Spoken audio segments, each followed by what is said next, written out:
Now, we're talking about wisdom.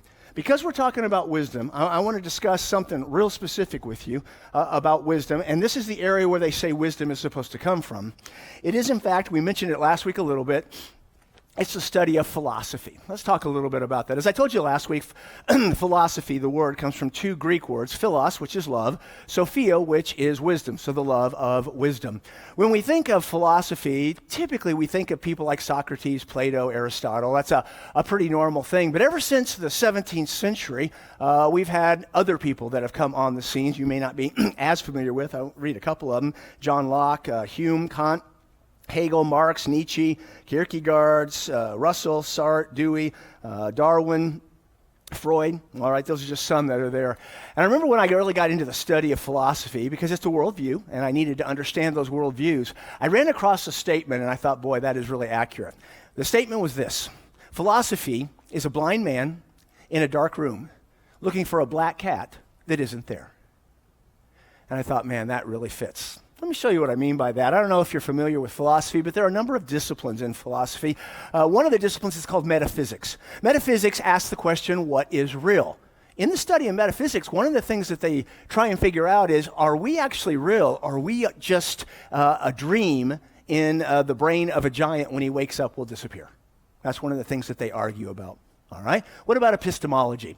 Epistemology is the study of knowing, meaning they ask the question, what do I know?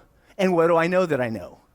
All right, very, very common thing that they do. Axiology. Axiology is the study of meaning and purpose, of value. Asking the question, how do I have any value, any hope, any meaning?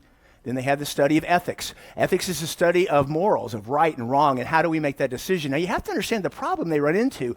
When you have a philosophy, all philosophies that are non-God philosophies, the problem that you run into is that there's no foundation or basis to answer any of those questions. It reminds me of Proverbs 14:12 that says there is a way that seems right to a person, but in the end it is the way of death.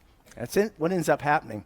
Now, what we have to understand is how we approach this is significant. Now, here's why. I found this right here, and I thought this was interesting. All right, it says here, religion. It is like a blind man searching for an invisible cat in a dark room. The cat isn't there, but he has found it. Now, that sounds vaguely like the thing that I said, right? Here's why. Is because the way churches unfortunately approach religion and all other false religions, it's an existential thing. You just have to believe it. And this is why you and I have to make sure we focus on the facts. The facts, our seminar, Facts Behind the Faith that I mentioned earlier, the fact that we can intellectually prove God, Jesus, and the Bible sets us apart from every other religion in the world. And you have to realize that's significant. We don't believe it because we want to, but in fact because we can prove it to be true. God's given us that direction. Because we have that certainty, what ends up happening is we can answer all those many questions that the world has. I wrote some down that they're going to have, just in general. First of all, is there a God? If so, does he care about me? What is the purpose of life? What are absolutes? What about origins? How did we get here?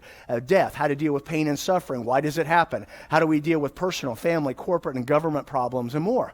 All those and many other questions can be answered from God's perspective. As the designer of the universe, we get an opportunity to be able to do that. Philosophically, guys, we get to have all the right answers. If you love to be right, and I don't know anybody who doesn't, stick with God, and he gives you that direction. Now, listen to what God said about what we need to avoid. I want to show this. Keep these in your mind.